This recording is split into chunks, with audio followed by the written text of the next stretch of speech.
I pledge allegiance to the flag of the United States of America and to the republic for which it stands, one nation, under God, indivisible, with liberty and justice for all.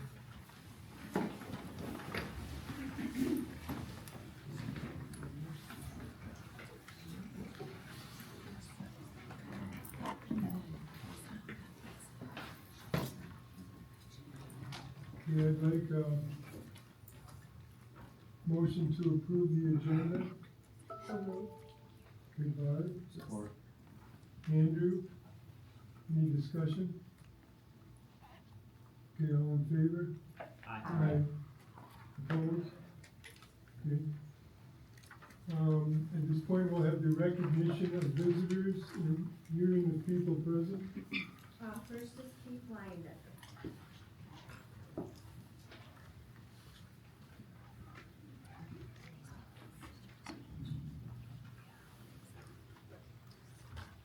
A number of weeks back, I watched a documentary movie in the theater called Am I a Racist?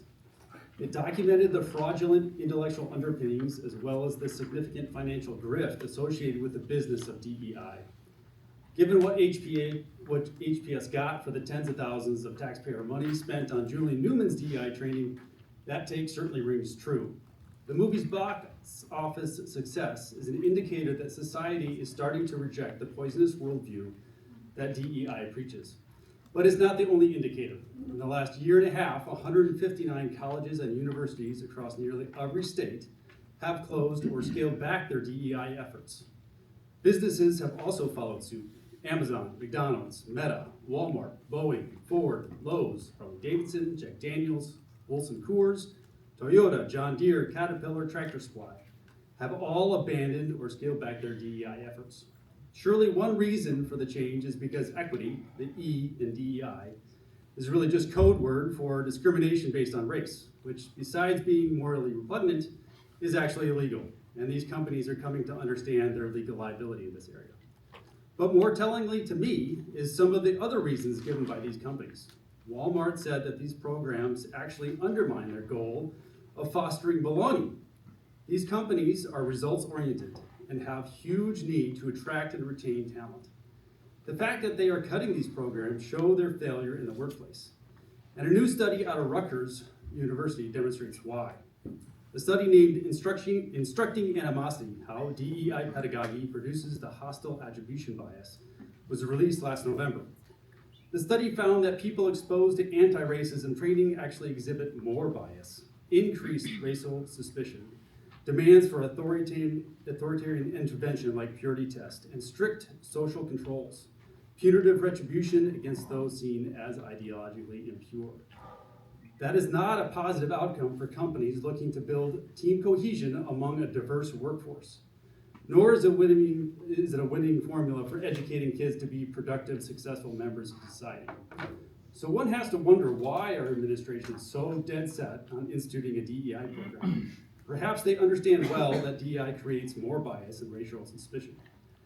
Perhaps furthering a victim mindset is exactly the goal. Personally, I'd like to see our administration devote time and effort into improving the educational results of our students instead of pushing their politically motivated and damaging ideology onto them. I'll forward you guys the link to that study as well. Thank you. Jill Bosniak. She is not. Okay. Jenna.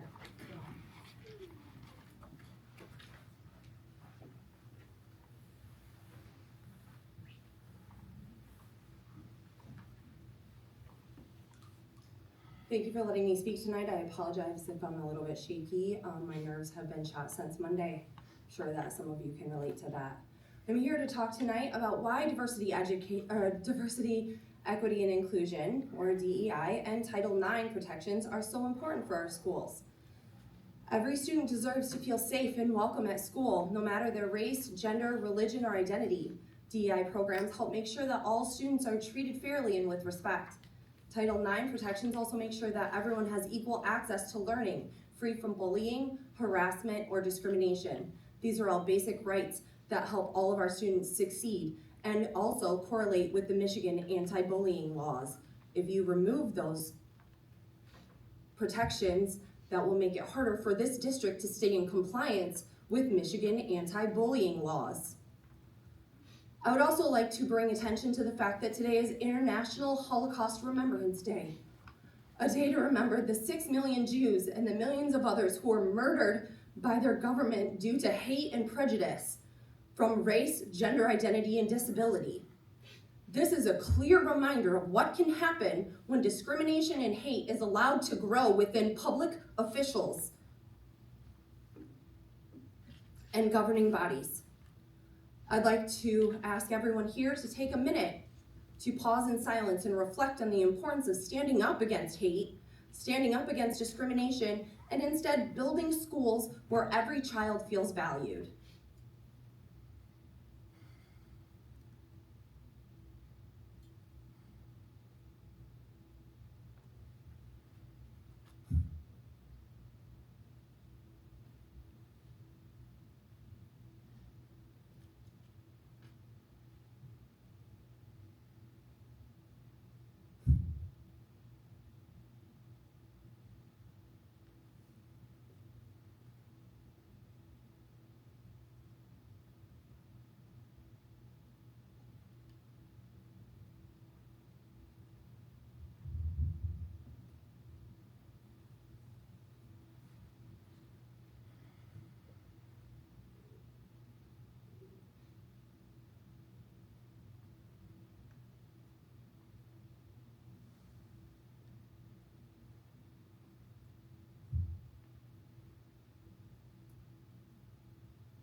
Thank you for your time, and also thank you to those of you that actually support our students.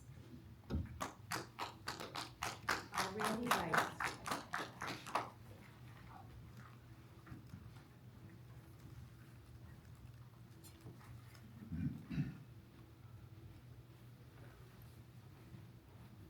Good evening.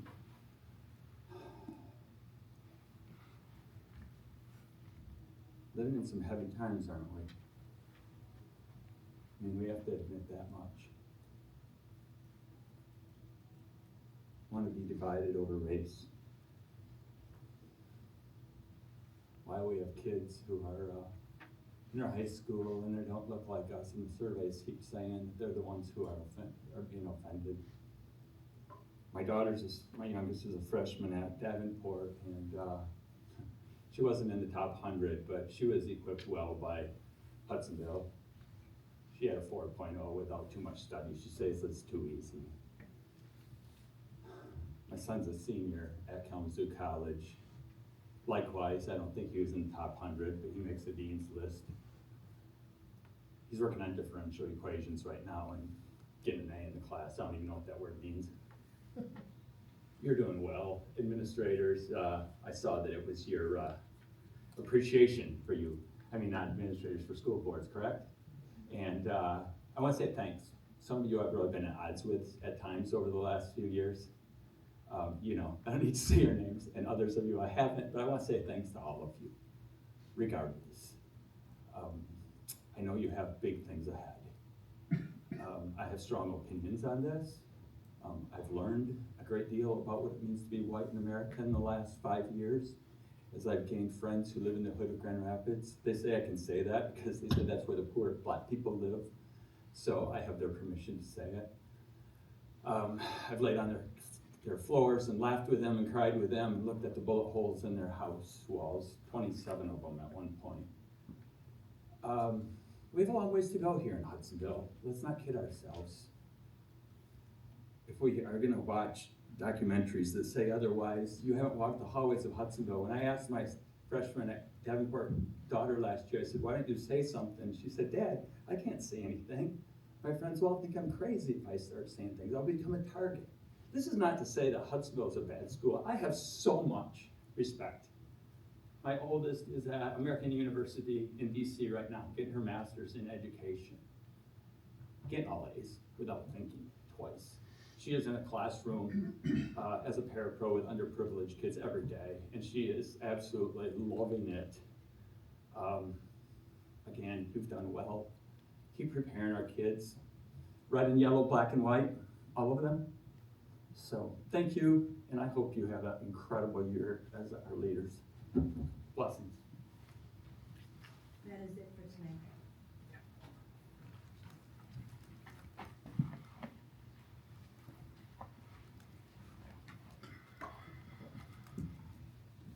Here we have discussion items. All right, first on the agenda for discussion, I'm going to start with high school testing. We've asked Mr. Szymanski from the high school and attorney, Mrs. Taylor, to talk a little bit about it, and we'll go from there.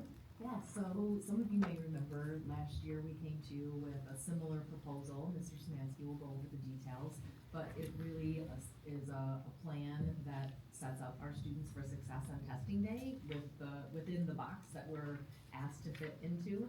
There are two components that we really need board to take. Well, one that we need board to take action on, and that is actually approving a virtual day. So we'll have discussion here this evening, get your ideas and feedback from what Mr. Szymanski shares. And then the goal would be that we would ask for board approval of the virtual day that we'll discuss in a moment at the next board meeting in February. So that is one component. The other component that we're legally obligated then along with that is to share the parent communication, which you'll see linked within your board packet. So those are really the two obligations that we're legally bound to, just kind of setting the stage for moving into this conversation. But can't thank Mr. Szymanski enough. There's a lot of behind the scenes that takes place to, first of all, get kids in all the right places, but also really just set up a testing environment that is good for our kids to do the best that they can. So Joe, I'll turn it over to you. Yeah, so if you look at the schedule they have in front of you, the big difference this year is that the ACT work keys, which is part of the MME, the initial date for that fell during spring break, our spring break. In fact, all of Ottawa County spring break, and that's just what the state did. The superintendents in Ottawa County sent a letter to the state, and they gave us an additional day, but that additional day they gave us was before spring break. So we've never done any testing before spring break, and this year we have to.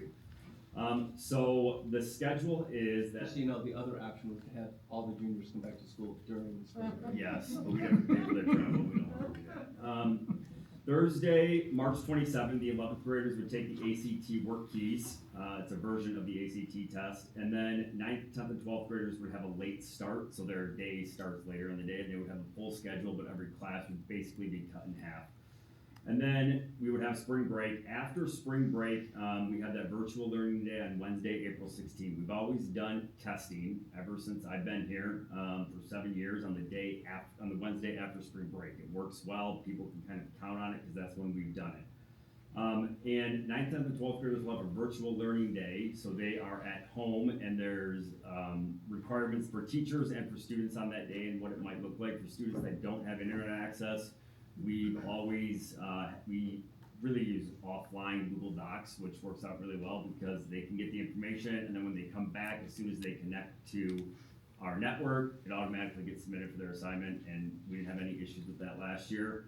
The 11th graders would then be able to take the SAT. They're the only students that are in the building, and there's no distractions. And one of the benefits of that as well is because 9th, 10th, and 12th graders are gone, 11th graders can take the SAT in small groups, and they take it with their seminar teachers, most of them. So we have groups of 7 or 8 in every classroom, which really just helps kids to feel more comfortable.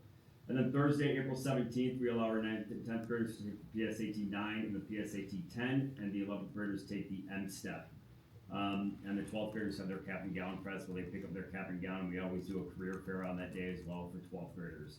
And then all students would begin their regular afternoon schedule at 11:50. That would allow us really 6 school days for makeup. So you can do a makeup at any point from Thursday, April 18 until the end of the following week, the 25th.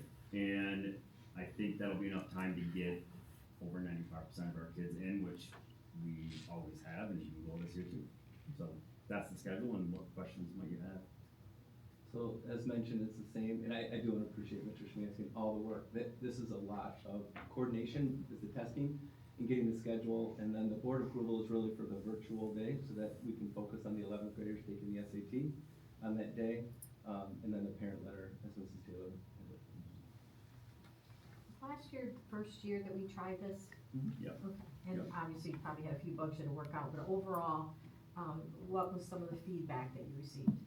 Yeah, I think students, especially the 11th grade students last year, 'cause we give them a survey after the test is done, and they all liked being like the only group that was there. They didn't like that they had to be at school more than everybody else, but they liked that they were able to take the test with their seminar teacher and be in a small group. And I think that was really impactful and good for us to know, because we want our juniors to be in a position where they're going to be successful, because for a lot of them, this is the first time that they take the SAT, and it might be the only time. And it's also a reflection upon the school district as well. And teachers have the opportunity in the afternoon on that day, because the SAT will get done around 1 o'clock. In the afternoon, they had the opportunity to have that two-way communication with students. And that was really, I think, beneficial for students and teachers, just to have that ability to get questions answered if they're pushing out new content or get feedback on assignments, whatever it might be. The non-juniors. Non-juniors, yeah. So the Yeah, freshmen, 9th, sophomores, 10th, and seniors 12th that were grade. working all day, as they do so well Yeah. virtually, they could communicate it, so. Okay. Thank you. Do you anticipate on that Thursday, March 27th, for the 9th, 10th, and 12th graders of a lower attendance, since it's the day before spring break starts and they're not coming at 11:50? It's a week. It's a week before spring break It's a week starts, before. yeah. We don't start till the second. Thank you. And we'll coordinate with, Mr. Matthews and the bus transportation department. We'll do a later bus run on that day too for those students. On both the 27th and the 17th, if needed, for 12th graders. For 11th graders, on the 16th, they've got the SAT, and then the next day they come back and do the MSTEP. Did we do that last year too? Last year we did do that, except last year we did the SAT on the 16th. The 17th, they took the work keys in the morning, and then they took the M-STEP in the afternoon. Okay. There's 3 portions of the test they have to take. I That's see. a whole nother topic of conversation with the state. Okay, and that's, obviously that's required, but are there concerns about fatigue, 2 days in a row, testing 2 days straight? The focus is the SAT. Okay, and that's why it's first. Yeah. Okay. Got it. Thank you. Yep. Do you know anything about results from last year in terms of compared to years past? We share those in October. Yeah. I can't remember. That's okay. Yeah.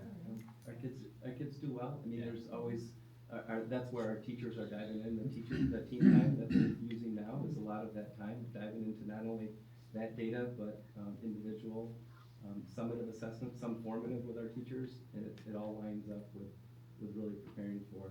I know it's one test and it doesn't describe everybody's ability, but it's sometimes how we're measured. So it's a lot of time that's spent. But we can go through it again. In the future. Just curious about, sequential days of testing, how it affects scores or not, that kind of thing. Yeah, I think the idea of having the SAT on a fresh day is key. Yeah. Coming back from spring break, people might think they're foggy, but they're actually, minds are pretty clear. You get a couple days of school and then we test. So it's the best thing, and just to be fair with the board, it'll be the same situation next year. This testing schedule is derived out of the other side of the state, and their spring break is a different time than ours. So, we get to pick up the pieces, but we'll figure it out. Thank you.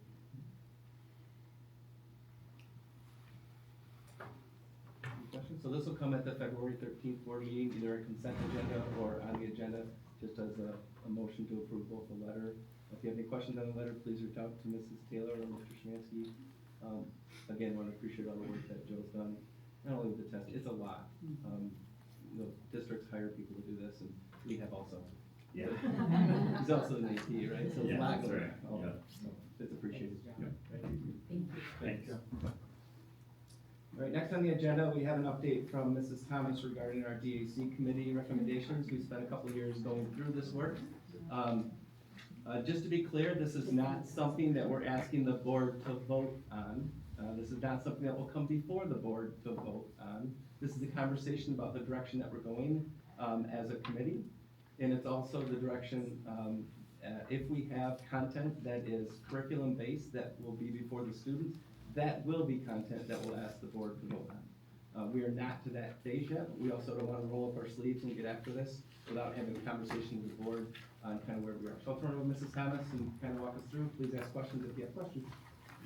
Sure, so what you have in front of you is a copy of the timeline document that was shared with you in November by Dr. Vanderjack, and then a copy of the timeline that was put together and voted on by the DAC committee members in December.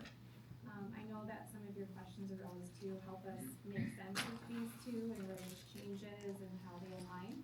And so my hope is just to do a crosswalk so you can see how the information in November fed into the document in December. So what you'll see is that at the top of this slide, you'll see that the November document looks very colorful, and then the December document is not on yours, okay? So in the November document, we have we have tables that the rows are supporting staff, supporting students, and supporting relationships culture. So hopefully you should see along the left-hand side of your November document in the tables, so if you're looking at your documents, there's a table. On the left-hand column, there's supporting staff, supporting students, and relationship culture.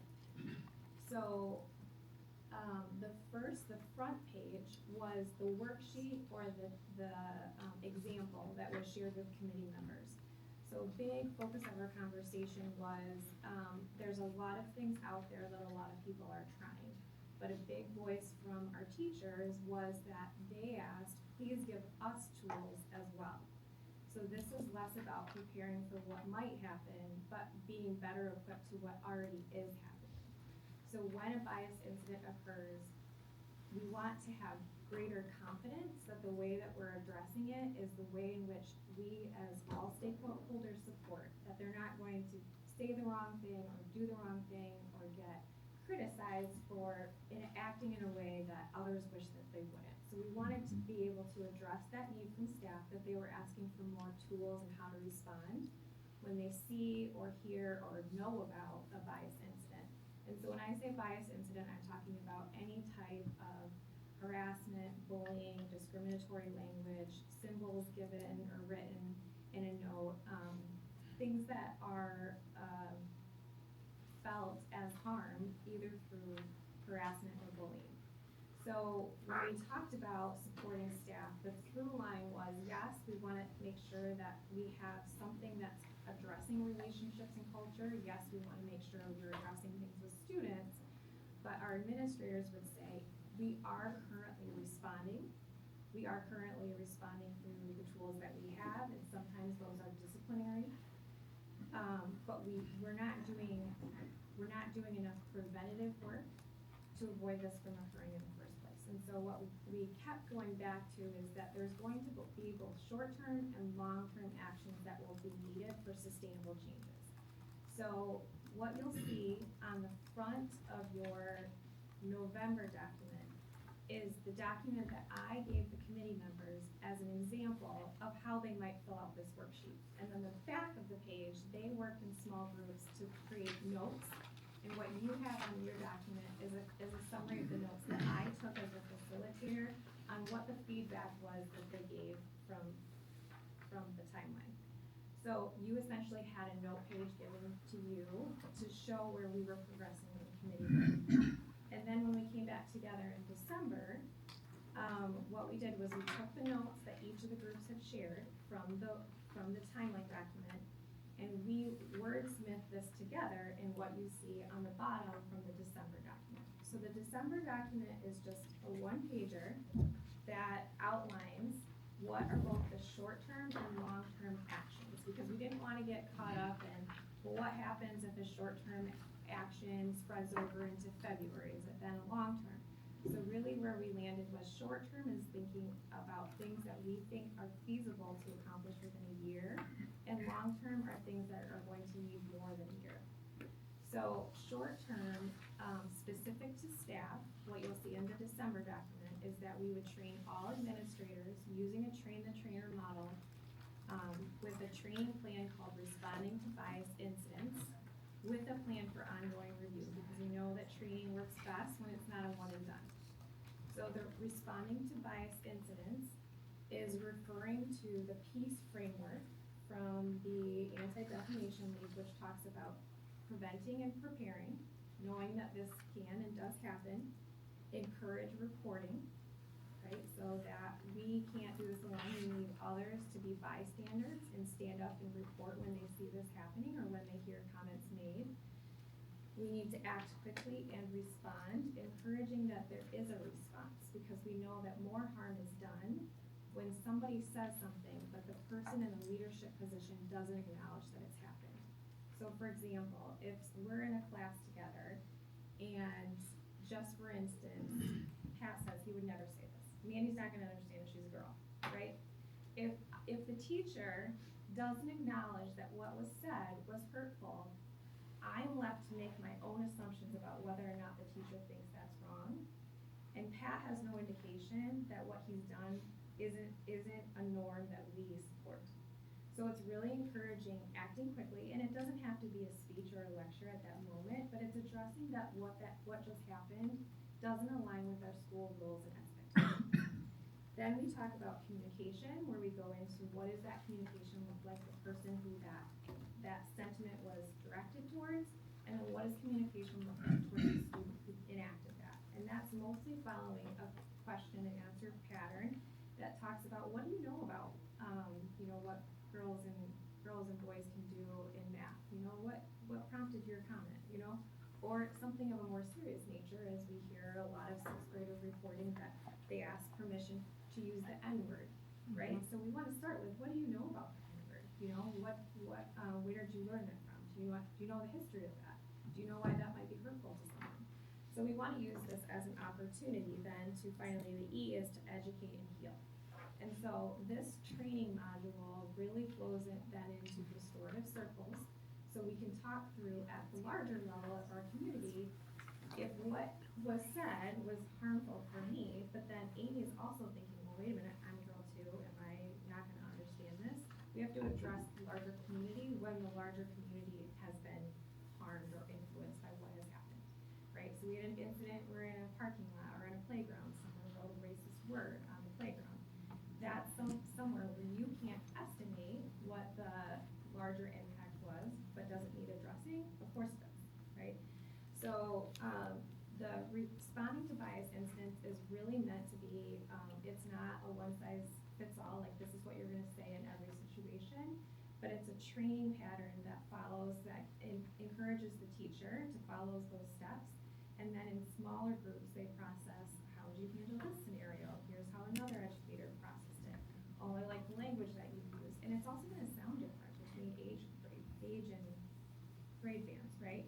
Is that we're not gonna use the same vocabulary with younger students as we would with older students, nor would the educational materials look the same. But what we talked about was that this is something that the staff are asking for. They're asking for training and tools in how to respond to incidences like these.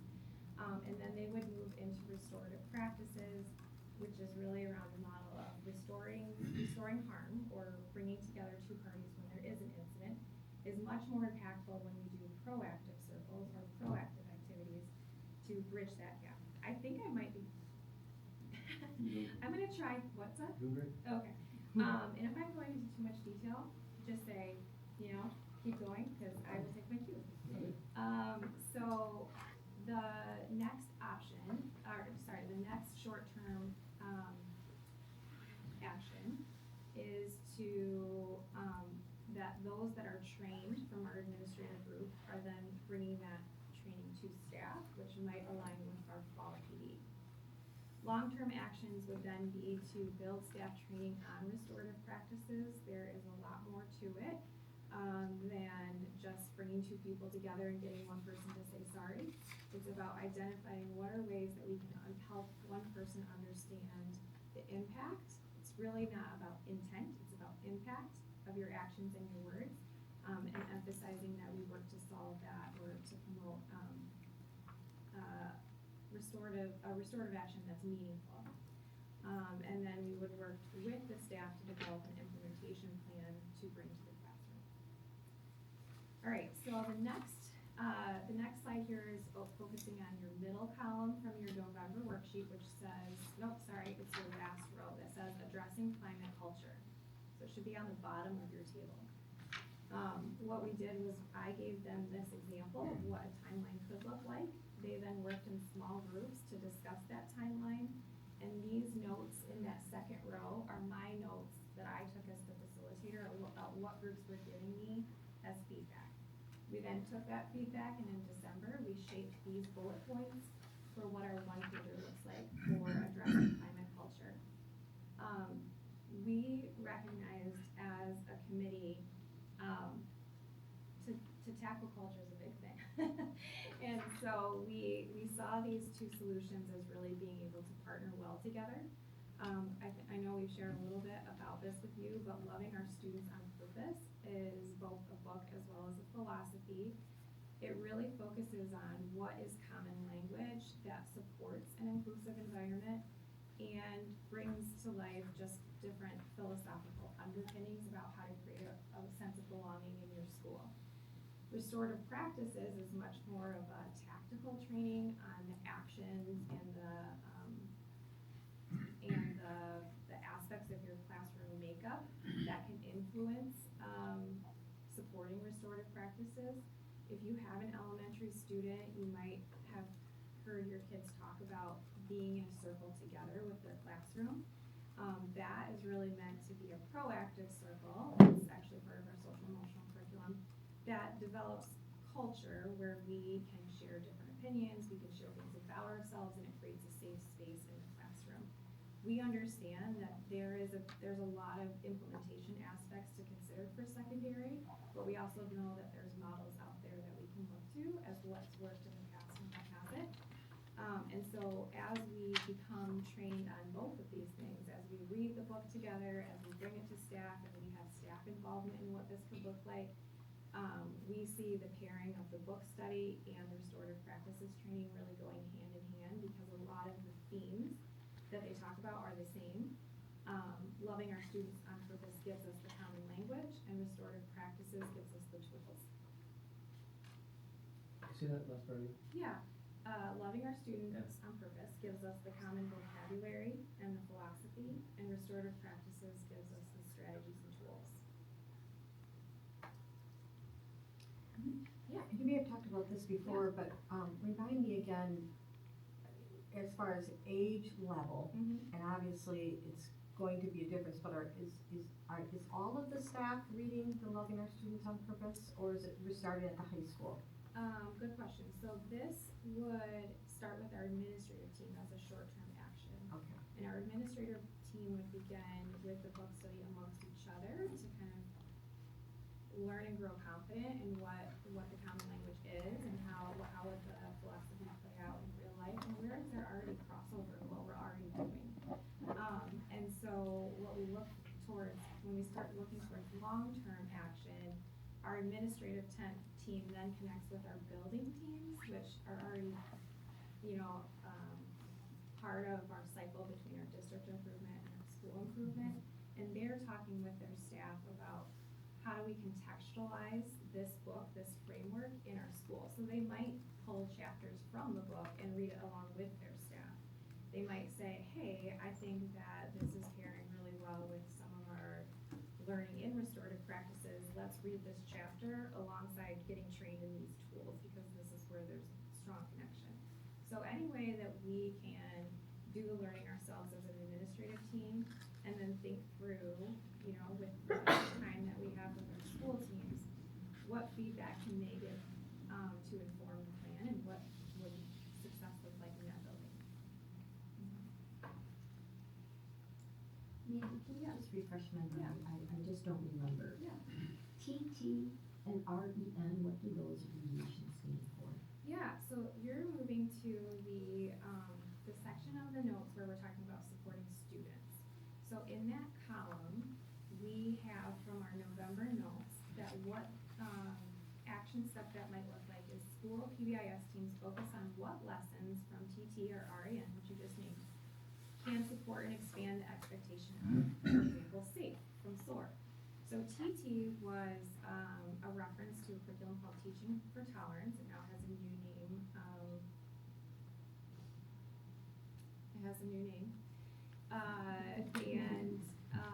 REN is Renaissance, the Renaissance program, which is something that we already have access to, which is thousands of videos and plans related to promoting positive culture. Where that has come along, as our committee has discussed, is originally when we had a longer list of 40 different potential solutions that the committee is vetting and learning more about. Those two curriculum resources were named as things that have resources that have already been built. And eventually in the planning, we talked about how really the vehicle for any new learning or lessons is already within the PBIS framework. And so our idea is really, how do we add to SOAR to specifically target what is harassment, what is discrimination, what does that look like, how to, just addressing the issue with students. And that these tools could be used as a resource. So what you'll see in the final December document is that was written together as a group. So you'll see in the December document, which is just the one pager, and it looks like this paragraph down below, is the short-term one says, critical topics in a lesson creation timeline are developed with teacher and staff input. Short-term 1B is grade band lessons are developed as well as a scope and sequence. And then C, lessons are supported by DAC members and approved by the HBS Board of Education prior to student delivery. So what we landed on was it isn't necessary to name any specific curriculum because we're not asking the board to adopt an entire curriculum. What we want to do is identify what are the topics that we're really trying to hone in on, and develop those lessons with any and all resources that are available using the PBIS framework, the SOAR language, so that it doesn't feel like an unnatural fit, right? So students are already receiving lessons around SOAR year round. And so as we talk about, if we're talking about, one of the groups names that October is World Bullying Prevention Month. That's a great opportunity to fit in some additional lessons about what is bullying and how do you respond when you see it happen as an onlooker, right?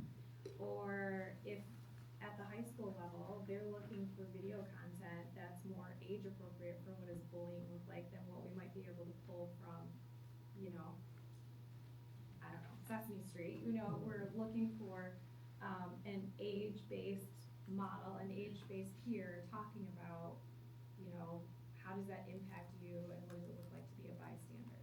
And how does being a bystander help you and your community? And so we didn't name what any specific curriculum is because we don't believe that there's one out there that does everything that we want it to.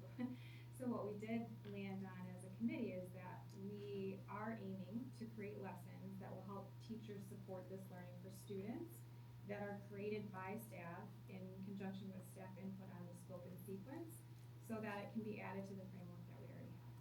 So in November, you see reference to specific curriculums with those acronyms TT and REN. But in December, our group really talked about how we don't want to take an entire curriculum and adopt it and hope that it meets our needs. We want to make sure that the lessons that are created fit within the SOAR framework as well as meet the objective of our public practice.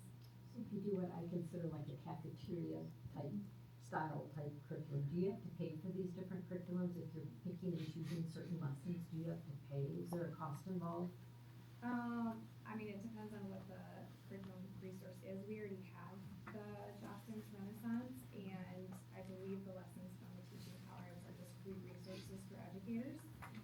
If we heard about a curriculum that Zealand was using, for sure there would be copyright issues for us to just take it. But I think we would be looking to say what existing materials are already available to educators that would meet our needs and our lesson objectives.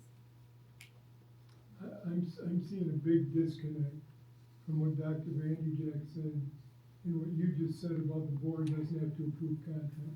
I believe the board does approve content. I did say that. Yeah. I said the board does have to approve the Okay, content. okay. That, you don't have to approve the structure for Right, doing that. But if there's exactly. anything going in front, and I think it says right there that it'll go through the DAC first, And then once they say yes, then the board will have to approve it because it's curriculum. Okay, and what I want to know is, where are these coming from?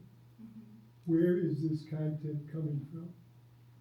You mentioned Justin's, and we had already had the discussion about the video that was put up in front of the group. That was not good. It was gonna draw a division, cause a division between parents and children. But that was put up, I don't want that. Okay, our parents don't want that. And I think you did a good job, Andy, with you and your committee, recognizing what was voiced at our meetings in November, December, and then saying, look, we're not going to a specific curriculum company. We are going to pick and choose what works for what the committee has talked about and what, as a board, we have committed to in our SOAR goals. And that then is presented to the board. And I think you're a little bit of a disadvantage, Greg, because you weren't on the board when we went through the whole sex education advisory committee. It's similar to that same process in that they are the persons who do the work down in the trenches and then come to us with recommendations. We have an opportunity to say, go back to the drawing board, or this is just not going to work. But to get to that place, the committee needs to be able to continue to move forward in a structure that they've laid out for us to review. I do understand what I'm referring to. I've been spending 2 years with this group, watching what they're doing, okay? And some of the groups that they're drawing from are not good. Their basis for what they're talking about is not good. And I am not gonna approve things that are coming from groups that are basically harming instead of helping. And so when someone says to me, it doesn't matter where it come from, it does matter, because there's a perspective that they're coming from. And you don't have to do a whole lot of digging to find out what their perspective is. And so, as Dr. Vanderjack asked me to do when I first started coming to these meetings, he asked me not to make any judgments on any of where the content was coming from until it was whittled down from the 30 or 40 that we had down to the 3 or 4 that they were gonna bring before the board. And I've done that. I haven't made any comments at all. I haven't talked to anybody else at all about those things. Now we're getting down to situations, and as the Southern Poverty Law Center, that was one that was brought before us last time. Okay, is that where some of this is going to be drawn from? Did you hear the portion of that our teachers will be creating these based on all sorts of content? I understand, but where is the content coming from? Well, it could come from, I mean, it's no different than what they do in their classrooms now, right? I mean, there might be a textbook, but think about your history class. There's all sorts of resources you're pulling from, but we're asking for them to do this work so we can bring it before the board and say, here's what the lesson looks like. And it can come from all different sources. I mean, it's I think, education. yeah, for sure. I really do appreciate you walking us through this, and again, I had some of the same concerns as Greg.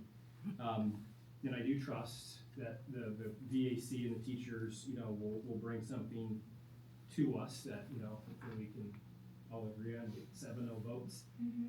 Again, there is this worldview or a reference point of where the source material comes from. So I just want to be mindful of that, hey, not like you don't waste your time, but just be mindful of the 7 of us and some of the things that we've I think presented. we're well aware of the position of board members and what we have to do. And again, I trust that, and I appreciate this is, the evolution from November to now, and where we're at with this, so I appreciate that.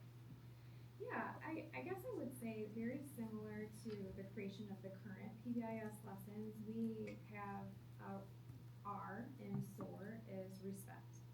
And those are homegrown lessons. And one of our buildings had already established the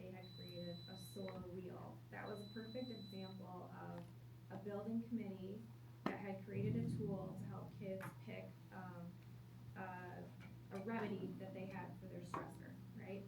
And did at some point someone see something like that from another building's PBIS website, or did they pull that from an article that they read, or maybe it was even just going to the IC and going to a trainer together? I think that's kind of the magic of education, is we're always sharing materials. And, or maybe someone at the table just had this great idea for the first time and they made the tool.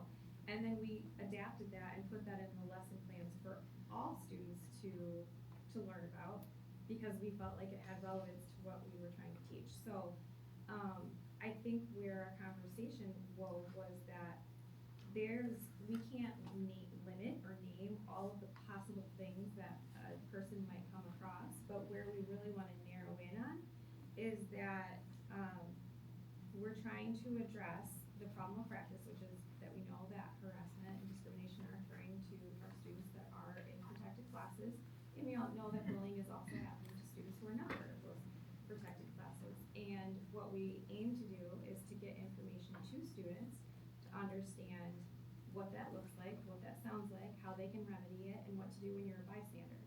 And I think that when we can give kids more knowledge to be better equipped, they can participate in that and creating a positive culture and climate. So yes, these are two resources that are named because they've had an entity to create an entire curriculum. And I think when we're talking about what will be the evolution, likely at this point in time, our PBIS specialists are talking about, they know the scope and sequence of SOAR. So they also know, they can see the alignment of, oh yeah, I can see where we can build into safe behavior, or I can see bystanding really fits with act responsibly, right? They see the connections and they can start to outline the scope and sequence for us, and then we use more educator buy-in to create the lessons that are appropriate for the grade level band. I know that some board members had you have opinions about some of the videos, and that's your right. And I think that what we would not want to do is say, hey, here's this entire curriculum, you might not align with some of these resources, but we're still asking you to agree to the whole thing. Whereas this is saying, just like we always have with our PBIS lessons, we're gonna take from the best, we're gonna, when we can, use tools that are available to all educators, we're gonna use them, and we hope that you'll like them, right? But I think our first stage is we would bring it back to the DAC members to say, does this align to our practice? And if they say, yep, this has consensus, this would go to the Board of Education for your approval.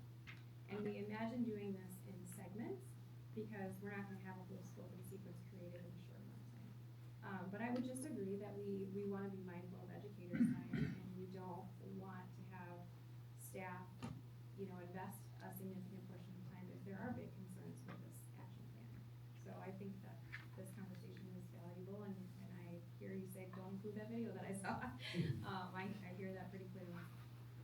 What would be, in the example that you just gave, Yeah. where Pat said, you don't understand math because you're a girl, Yeah. okay? Mm-hmm. Making someone feel that. What would happen if someone just said, you don't understand math? Mm-hmm. Make the That'd be a person, mean thing to say. the person still feels bad, right? Yeah. Okay, so what's the difference? I think when he's naming that because I'm a girl, he's placing a stereotype about females that's harmful. And in that, because of the category, the identifier that I have become less than. The other scenario is still hurtful, but in that situation, Pat just doesn't think I'm smart, right? And are both bad? For sure. Does he need to take ownership, and am I looking for restoration? For sure. But when we perpetually place stereotypes, and that is creating harm, and we're putting people in these stereotypes that are less than, that is discrimination. And I think we have an obligation to address that. Mandy, I wasn't here in November, but listening to you explain this, and then reading through everything, what I'm hearing is, where based on the work, the extensive work of the DAC, that a framework has been developed, and that the best, the resources will be applied to that framework to achieve the actions Yes. that you have outlined. I mean, that's what I'm hearing, and it's a, different than like the, SEL discussion, in that we're not approving a ruler or something like Yes. that. It's, they're gonna be targeted specific resources. Yeah. Okay, and then, just on the line. Yeah. It says under short-term line, so lessons are supported by DAC members and approved by HBS Board of Ed prior to student delivery. Correct. So, the board has responsibility for approving curriculum, so like, what would that look like, a lesson Yeah. coming to the board? Can you expand on that a little bit, please? Sure, I think, you know, what would be really fun is if you guys just were our students and we just role played. No, I think that would look like us, preparing those in a Dropbox or some sort of shared uniform for you to peruse in as much detail as you'd like. And then for those people that were really hands-on in creating those lessons, they might be available to answer any specific questions that you might have. But I would imagine that happening in waves. So let's say we said, hey, first we have our scope and sequence, and we identify that we're really targeting respect across the board. That's a first unit. So the board would probably be reviewing, 6 to 10 lessons at a time versus hundreds, And so we would try to space it out so that you were looking at it with enough notice for us to know, are we presenting this to teachers, to them to present to staff.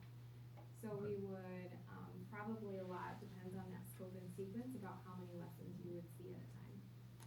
It might take longer for us to roll this out just because of the depth of what we're doing. If there are 50 lessons, it could take a few months to say, here are 10, let's look at them. Yeah, maybe and I get that, thank you for that description, so I understand that. I get that. Now, a board doesn't have to approve lessons. No, but we feel the content of the lessons would be important for the board. Okay, because all right, it's defined I'm on it. curriculum. Okay, I got it. So, all right, thank you. Thanks for saying it the way you said it.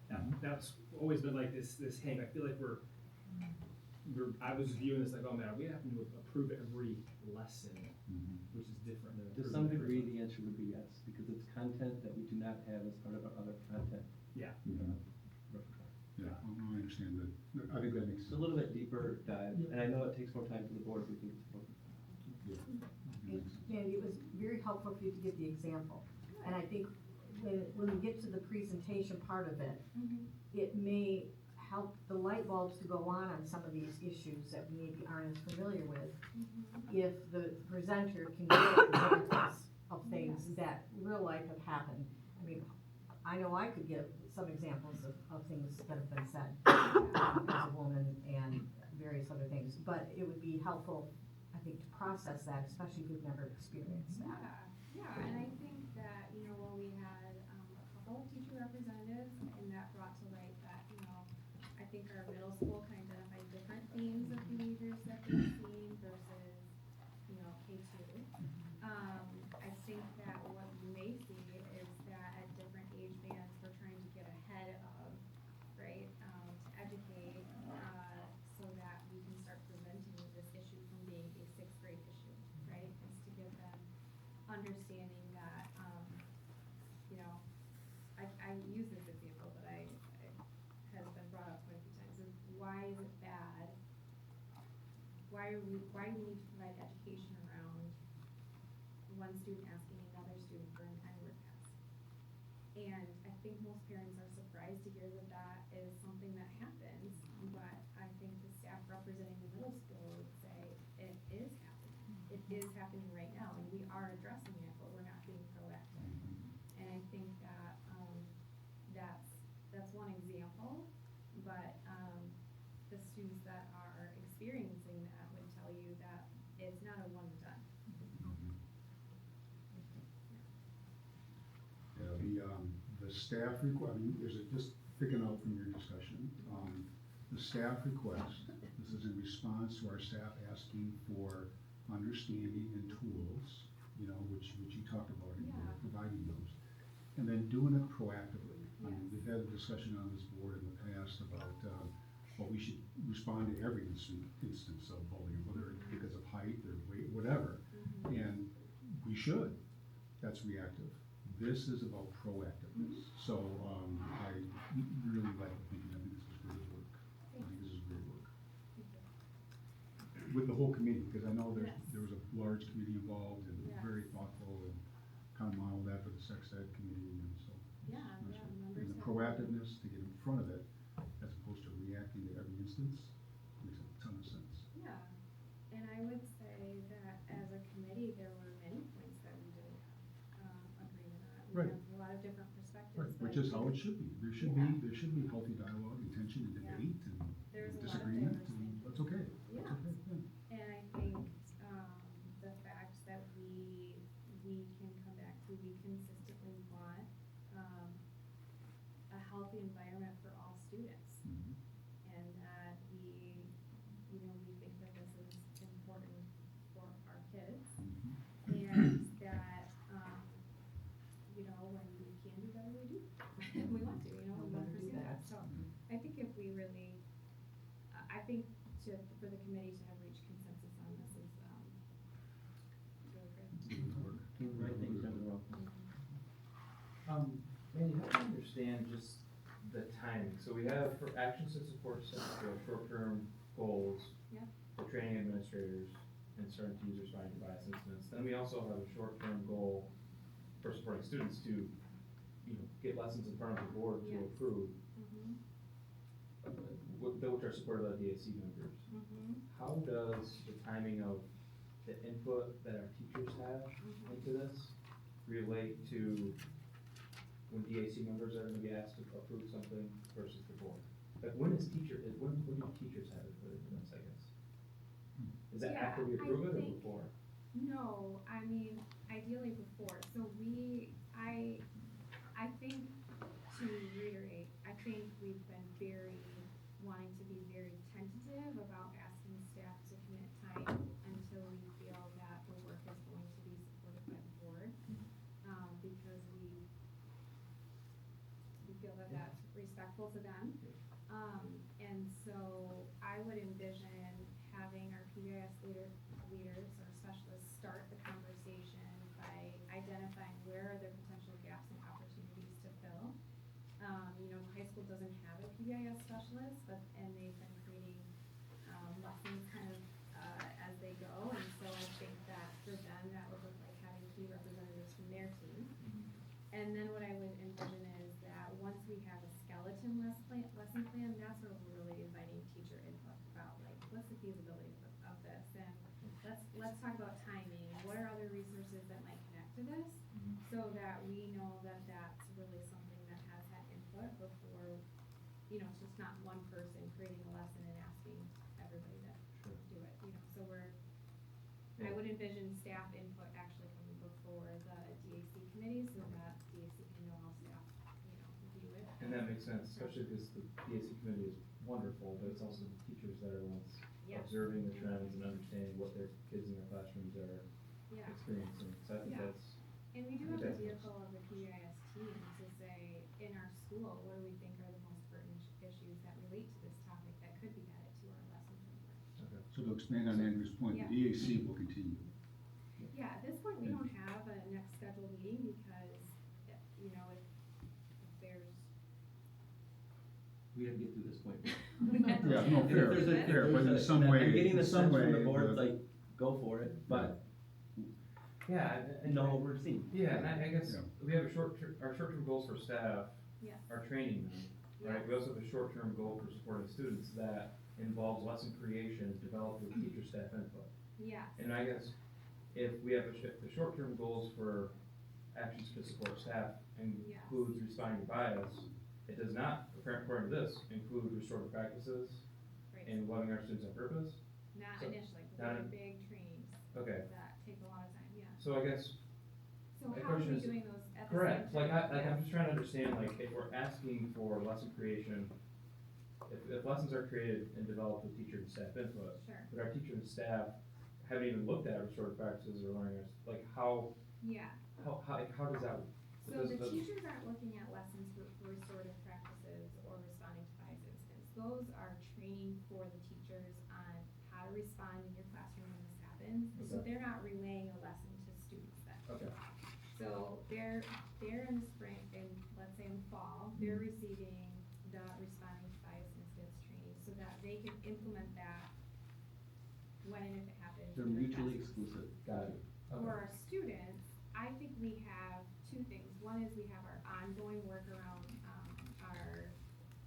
we talked before about the 7 factors for discipline under Michigan revised school code. So one of those is considering the use of restorative practices as it is appropriate. But the other part of it is that we have our existing SOAR lessons that are going to start at the start of the year, whether the other new lessons are ready or not. So let's say we were able to accomplish a good set of lessons yet this spring.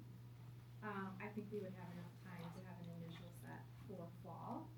I think if there were to be, if that was difficult to accomplish for whatever reason, then the students wouldn't receive the new lessons until winter. And when would, in this scenario, Yeah. like when would training for teachers happen? Like literally, like, is it all PD or is it something separate? Like, is this, when in their day do they get trained?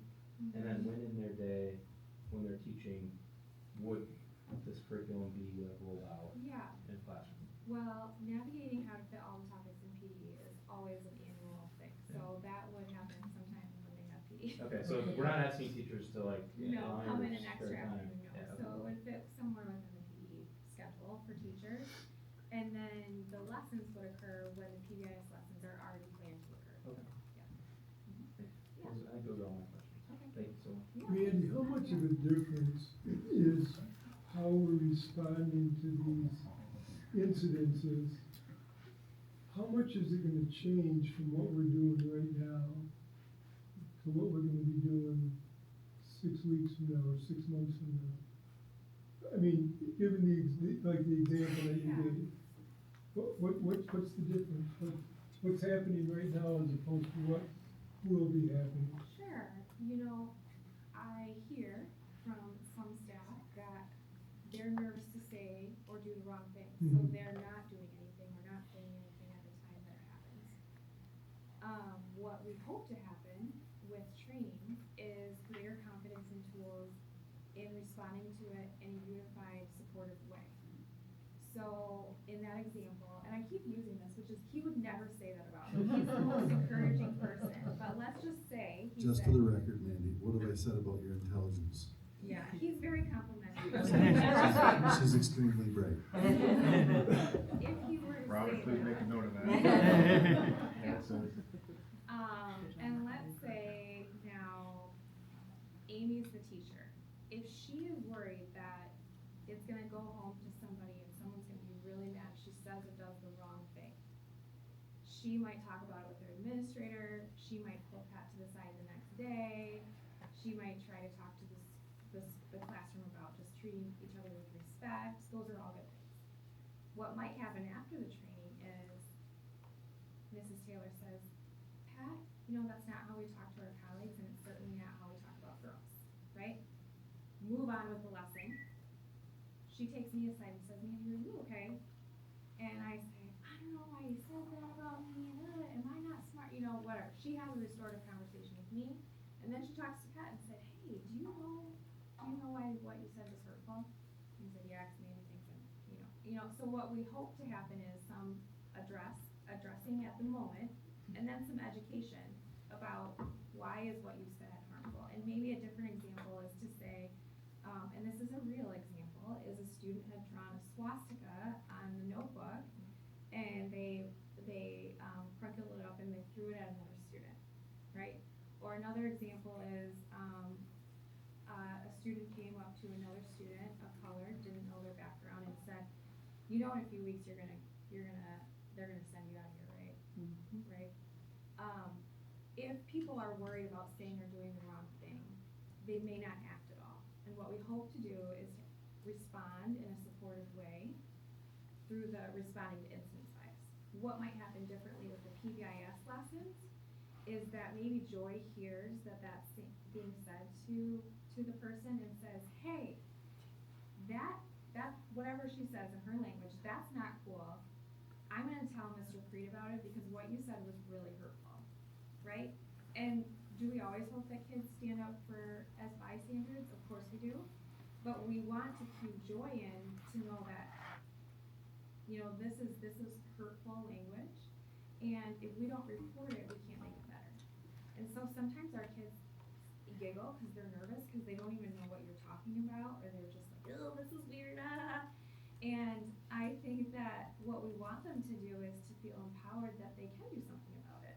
And maybe that's not gonna shape anybody's thinking, but I think when we can empower students to report, you know, that's impactful. And when we can help teachers feel confident in the ways that they're gonna have to address it in the classroom, that's important too. And to your bigger Okay. point, I think it wasn't just about restoring you and taking Pat aside, but the whole class hears that that's not acceptable language. So they're gonna think twice about, oh, no, I can't say that, that's not appropriate. Versus if they only talk to you and Pat, the greater classroom Exactly. didn't have a chance to be educated about inappropriate conversation or behavior. Yeah, and I will say too. Yes, yeah, there could also be a sort of conversation between Pat and I, his intent wasn't for, you know, I'm sure I'm going way over in time, I just was going to name that, I think that we, oh my gosh, I think I lost it. No, oh well, that's not important. I don't know if this is allowed, but what did happen to the swastika student? We can't talk about that. We can catch you after. Oh, that We point. can't talk about it, okay, it's for fun. Very helpful conversation. Thank you. Appreciate all the work that's gone in, the continued work on this. I cheated. I did look ahead and did homework.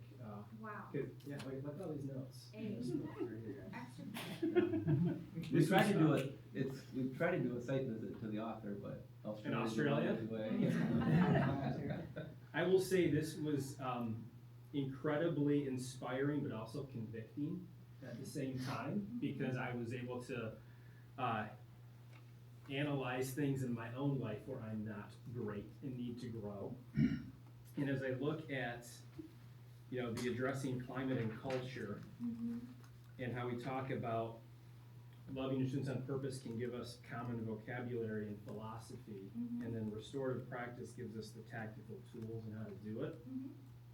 I get, like we've been talking about this ever since I've been on board, and these, to Greg's point, these things are happening today probably in some building. There were some incidents. We've always said, hey, do it right, take as much time as you need, but let's keep moving, because my not even a concern, it's just, hey, I get we want to get these tactical tools going. This is gonna take time. Yeah. But, like, this is like the most important part, because page 148, this is like, I've been like living this out since I like read this. But it talks about rules and relationship, and the connection between those two.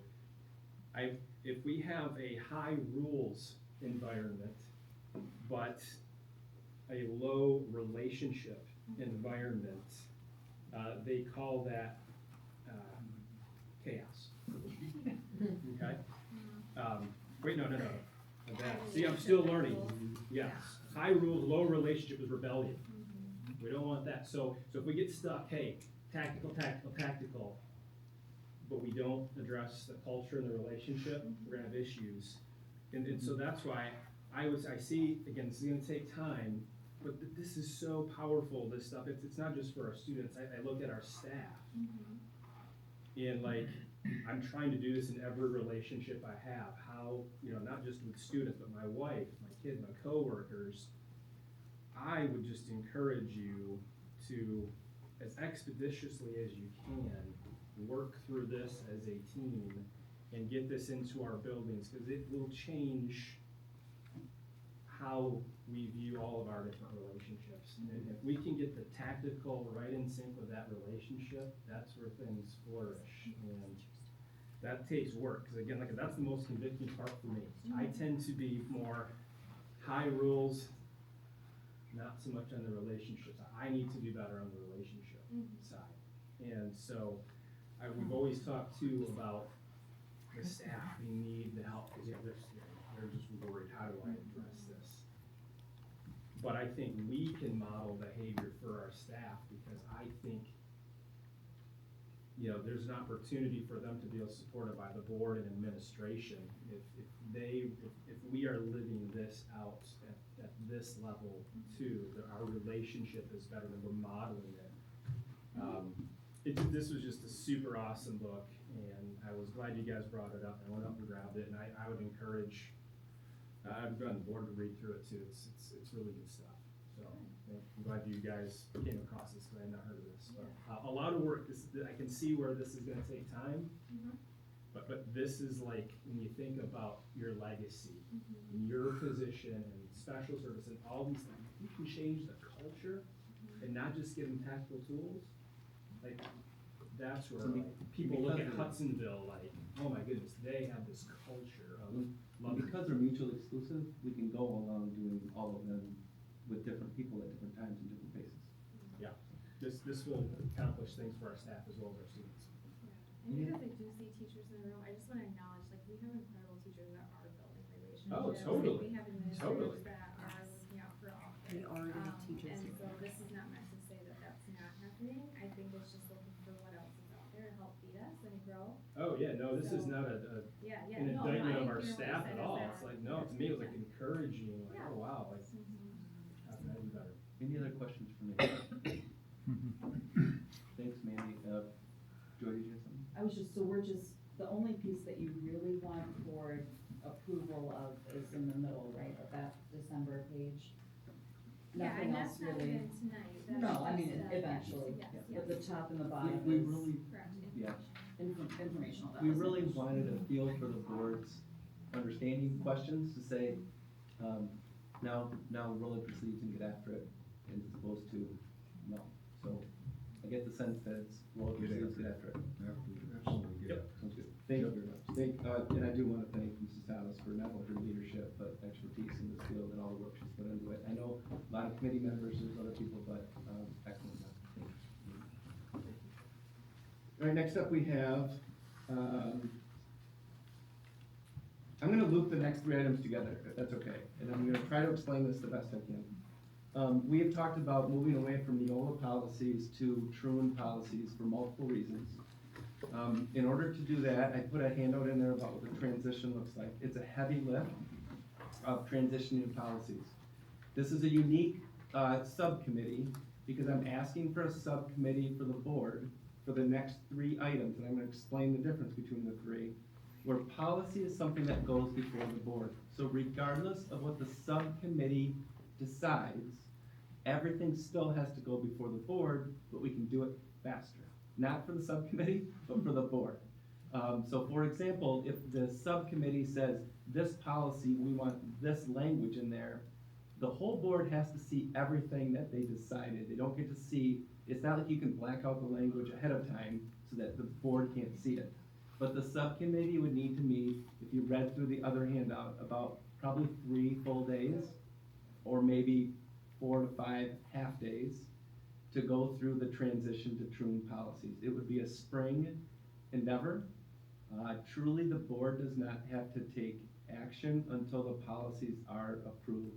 But I would ask, probably at the February meeting, for the board to vote on the transition so that we have it documented that we're moving to Truant. I did not get the sense at our last board meeting, I know, Joy, you weren't there, but you may have heard that there was this, let's not do that. I still think it's the best choice. We're gonna talk about another policy in a minute, that has to do with Truant, but that would be our recommendation. So I'm looking for 3 members, and I'm gonna appoint 1, to at least help chair that work. The meetings will take place with the board as well as central office, some building administrators, maybe department leaders. It's gonna be work where it's almost a full day Zoom call. So I would ask that 3 board members attend that meeting, or those meetings. So, and we'll set things up, yeah. You said something that there was some, I don't know, pushback or something about June that we didn't agree with, or? I said you didn't push back. Oh, okay, good. I did not hear pushback. Oh, okay, Transition yeah, to 'cause I Truant didn't sense any policies. pushback at all. Yeah, no, Okay, sorry, good. misunderstood. Well, I made a change in my mind. No, sorry. No, so I'm only looking for 6, I don't care, if it's 6 or no. So I'd be looking for, three board members to serve in that capacity. The second one is Human Resources Committee. This is something that truly won't go before the full board, but the conversations that Mrs. Armstrong sometimes has with human resource items cannot be discussed in public because they're violations of the employee's rights. And it's always good to keep the board informed on some of those things. We also have major changes that could be coming down regarding some staffing simply because of federal dollars that don't exist and how we want to redefine how we do, I'm gonna say COVID 2.0. It's a horrible word, but you kind of know what I mean, like the second phase of what does this supposed to look like in our buildings that we instituted 5 years ago that we no longer are receiving federal funding. So we'd like 3 members to serve on the HR committee. And then last but not least, there's a finance committee that will be led by Mr. DeWitt. He's already signed up as treasurer. But that is simply for the audit conversation that once again is voted by the board. So the entire audit conversation still goes to the full board. So we have item number 3 and item number 5 are still have to go to the full board with content. Item number 3 or number 4 does not. There could be things that come out if there's discipline or something with the staff, but traditionally those are in closed session. So I would ask the board to rank those 1 through 3. I'm looking right at policy Dawn. I'm looking at rank them 1 through 3 of what you're willing to serve on, and then I'll work with President Chansky on here's kind of where people fall. If everybody wants policy, I'm gonna have to make a decision on who's gonna do it. I will ask that those that have maybe more flexibility in their schedule, I'd rather not do these all on Saturdays, but if we could do them, it doesn't mean it's 3 consecutive days. There's scheduling and it takes about 3 months to transition, and we're looking at about 6 months to do it. So we have time. So I'm gonna ask you, I'm gonna email you tonight and say, can you please rank these 3? And then we'll assign, and there could be some movement, there could be discussion, there could be negotiations, there could be. Is one the highest or 3? Be very clear. Yeah, right. I will be. I'll be very clear. What is your first choice? What is your second choice? What is your third choice? Okay? Dr. Van Jack, Yes. how does this relate to what, because I know that it was stated that you used to have a whole lot of subcommittees meeting before I came on the board, and then we went back to a couple last year. How does is this board policy committee just because we're switching Yes. over? Okay, okay. And the only HR is one that really has still met to some degree, just because there are issues we can't bring to public. We've always had a finance committee, and the policy, normally, as you see all the policies come before you, that will be the normal practice once we transition. So this would sunset then, right? And that would be the plan, unless you really love it. Yeah, right. So this would sunset. All I'm hearing is that Greg wants to be on the policy committee. Any questions on those 3? Okay, I'm gonna go to number 6, is about the ESTA policy. So ESTA policy is something that we have asked Troon for their policy because we anticipate transitioning. So this is the Earned Sick Time Act, which is, if you read the policy, this is the practice that Mrs. Armstrong and her department follow, and this is what we're proposing to the board potentially at our next meeting, because it could be gone in 2 days. It's still, there's a lot going through, it's now in the Senate, we don't know what's gonna happen, it continues to be tweaked.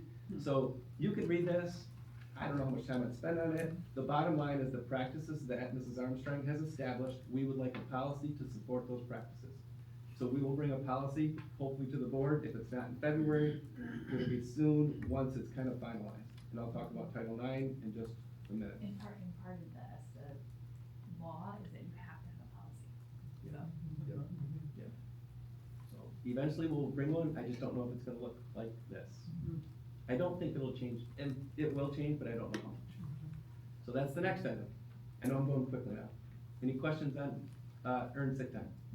Keep in mind, our teachers have, this is really about so many other facets of our school district. Teachers are kind of all set, for the most part. And bus drivers. Yep. All right, next is Title IX policy. So I'm gonna just share this so that you're aware. All of the policies that you passed in July are now been, turned over by a federal judge that no longer are enacted. However, it still could be held up in court. So we are not proposing to get rid of our Title IX policy, because if you remember, we never got rid of the original policy, so we have both. We will be asking for the board to approve this language change at the next, so what it says on our, there's several policies, they're all the same, but there's student, staff, support, that kind of stuff. Effective August 1, basically this policy pertains to anything that happened prior to July 31. We'd like to add on there, or as defined by federal law. So that we have them both in place. The bottom line is we are following the policies based on 2020 or 2024. We have been to a T, since regardless of whether it's Moms for Liberty, whether it's whatever it is, it doesn't matter, we've been following it. But just to clarify the policy, and by the time we get to February 13th, who knows what it looks like. But that's what we'd like to do, just to clean up those policies, so we have them. Eventually, when we transition to Troon, everything goes away anyway, we'll have the policies that we all support. Does that have anything to do with staffing? Because wasn't there, more investigation having to be done under one as opposed to? Yeah, 2020 has a lot more people involved in the work, and we are back with that. Okay. So it's, I'm not gonna say it's a big deal, however, we have a lot of people in this district. I do feel bad for districts that have a superintendent that's also director of transportation, high school principal, and a custodian. So then it's hard to be the same person and do all of those. You almost need 5 people to do it, and if you only have 4, it makes it hard. So I don't see that attachment, you know. It's not. Okay. I just wanted to, it was literally not just like- something that we, Yeah. yeah, it's not, and it's something we just looked at, thought we could just leave it, because we have it, but I thought, let's just try to clean it up a little bit, so, yeah. Cool. And it will be as a, we'll probably just take it as a first and final reading, because it's that simple. We're not redoing anything else in the policy, going from there. And that'll be February 13th. Any questions on 3, 4, 5, 6, 7? Flying now, you guys are excited back there, I can tell. Mr. Briggs, the vice president. Thank you. So in the packet has been our normal process. We have in the recommendation, it's got a lot of support. It has some quote information, but just if I could just review real quick, the recommendation that we're proposing you consider on February 13th is to purchase one Thomas safety liner C2 53 passenger school bus with air conditioning and a wheelchair lift, and one Thomas safety liner C2 47 passenger school bus with air conditioning and a wheelchair lift from Hoekstra Transportation of Grand Rapids at a cost not to exceed $305,777 plus reasonable associated costs.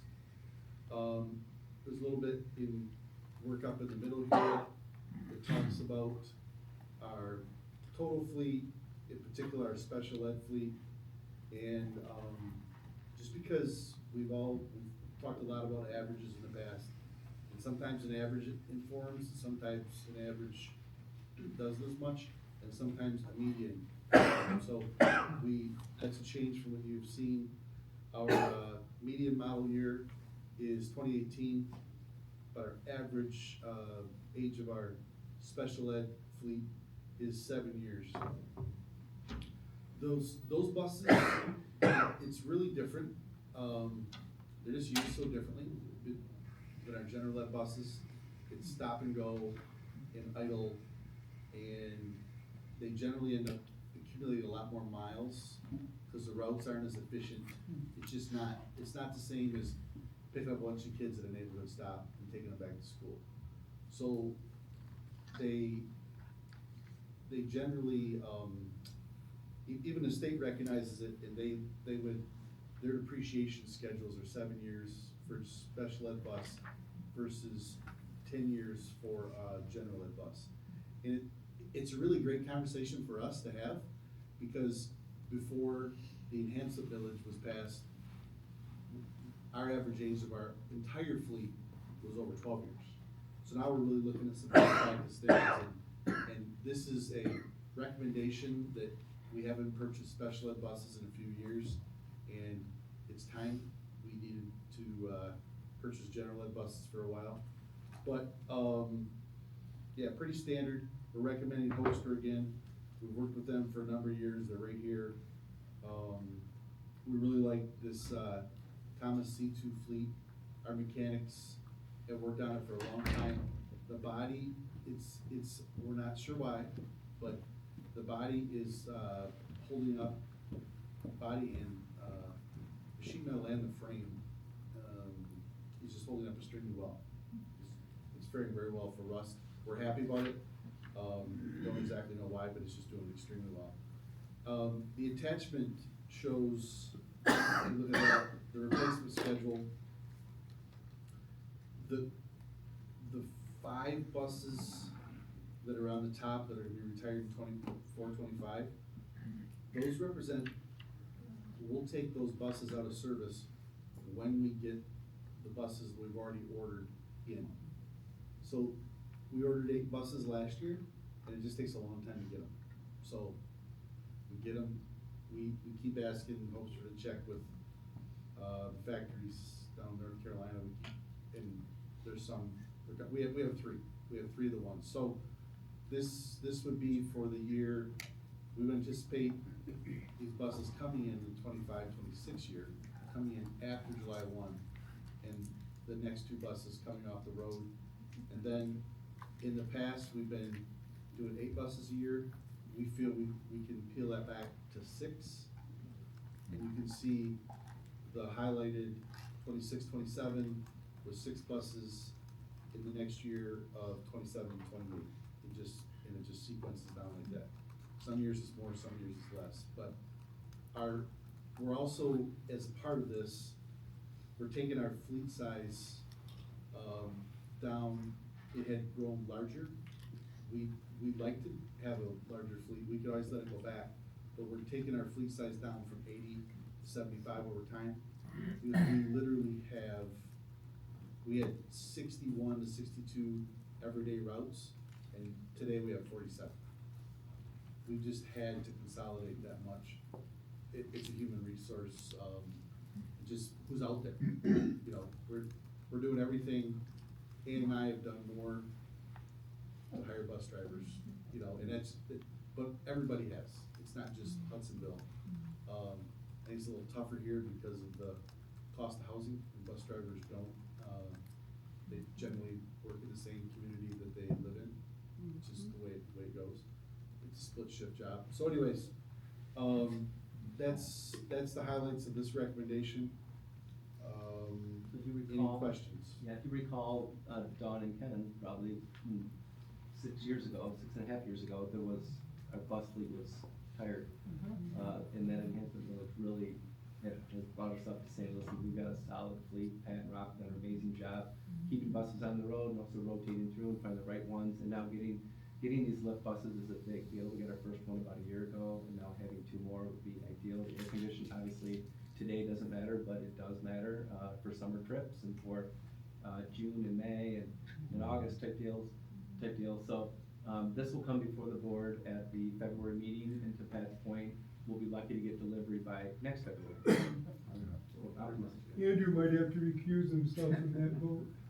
Well, you won't be having those 2 buses. You already have them. I was gonna ask, how do these compare to the big one we have? They're these buses will have that one station for the lift. Yeah. And then fully equipped with seats. They're not as long. Okay. Yeah. One of them is about the same size, isn't the 46 the same? No, it's not, it's a shorter chassis. Shorter chassis. That was a full, I think it was 70s, it was as big as a 77 passenger bus. It just was, seats were laid out different, and in the back was the lash down storage area. And so just different buses. Yeah, I'm just wondering, like, how come, we get a 53 and a 47, basically 1 or 2 more rows? Why would we do it that way? Fits our need better. Sure. You know, we don't always need all of it. You know, rarely are these buses full. Okay. They're just sometimes you need, yeah, it's rare. And we use them pretty interchangeably for early childhood. They're not just all used for our, during the day special needs. GSRP program, a lot. Yeah. Well, the other thing that you and Rob have done a nice job at is, the schedule, setting and monitoring and managing to a schedule for replacement. That was not done historically previously. So managing a fleet this size requires management, and you guys have really done a nice job at that. Yeah, I thank you for that, and it's great conversations with Rob and the mechanics. They just have fun. They get so far in the minutia on this. It's important. Yeah, I do. I do. He's deflecting. You can't throw your buddies on the bus. You can't. Yeah. All right. Any questions on, the bus fleet? All right, next up, storage facility, Rich. Yes. Thank you for entertaining this. As we went through design for everything that was done at the high school campus, everything, there were a lot of times we would say, we need storage for paper, we need storage, it's a massive building. And the costs, even though we did really well on bid day, the costs are really high, what we would call brick and mortar, conditioned spaces. And so we really, while we were doing that, we designed out some storage because it was just too expensive to do it in the walls. As part of the 2011 bond, it was on the plan, it was on the print to have a storage facility at the south end of the track / lacrosse. Sorry. And that bond, it got value engineered out. So we need space, we need storage for not air conditioned, or heated, but just we need circulation and insulation. We need for paper from September through May. We need for furniture, mostly for that campus, which is huge. But we need, I wanna say it's too big, but just a lot. You're rotating the tables, the desks and tables out for testing. See the amount of stuff that's moved. Ryan remembers when he was over that campus. The amount of furniture that gets moved around that campus, Mr. Anderson shaking his head, yes. But, yeah, so for furniture, lawn and stove equipment, there's a tremendous amount needed just for that one campus. Then maintenance vehicles year round. So we need it for that campus. There's a lot of storage that was slated for different activities in what used to be the freshman campus on the west end, under the bleachers under there. We need more. And we've been doing our best to not be hoarders. There's sometimes we can be accused of that. However, there is stuff that gets used at least once a year. It gets thrown away if it's not, it's seasonal. You only need it for the spring or for the fall sports. So, if you look at this it kind of paid off. It's tough to build. If anybody's built a house, if you can build a house anywhere near $200 a square foot, anywhere, you're just so happy. Most even residential construction that doesn't go through all the codes we have is over 3. We're just under, the construction contracts here are covering, small road, site work, conduit, electrical to the campus. We're getting it for under $80 a square foot, which beat our budget by $250,000. So, we're happy with the results. We'll see that, we'll talk a little bit more about that when we go to the bid tab. But just, if the board accepts these bids, the price is gonna be, of those contracts, is $350,140. How big is it, Ben? 350,140 for the contracts. No. Oh, Square that's footage. 5 square footage. 4,400 square feet. And it's gonna be at that location where we had initially projected? it to Yeah. be? No, It's it's across the road, just Oh, by that location. dugout. Yeah. by the Oh, softball field. yes, It's okay. in the trees. Yep. Okay, just Well, north trees of are the there now, softball field. yep, gotcha. That softball is going away then? No, the trees. The trees will go away, the building will be there. You won't see, it'll be in the trees, but there's a section in there we got planned for it to be in the middle of the trees. The trees go away. Keyless entry, There is some technology from a keyless entry, Cameras. garage doors, I mean, cameras. that's pretty close to the trail, right? It is. The trail kind of goes behind the softball field, so it's a little bit removed. There's a decent distance between this facility, tree line, and then the trail. The trail wraps behind that wetlands right there. Yeah, but we'll have cameras out there that are basically infrared. They see, they're, How close are those to those condos? Not even close. Oh, Down It's the east side of the field you're talking, right? Nope, it's South. technically on the north side of the North. field. Yeah. on north side of the field. South side of the lacrosse Oh, field, okay. north side of the softball field. The road Yes, goes on. correct, yes, yes. North side of the softball field? North side of the softball field, south side of the lacrosse field, across the road. Go to the softball field and turn right. If you're in the trees, that's where it's at. Tucks right in there. on Google Maps. No, That's, back farther. that's west and north. Yes, farther west, farther north. Let's That's just keep what it asking is. them questions. Hey, trust me, you gotta stop. I don't know, guys. I think there's water. Yeah.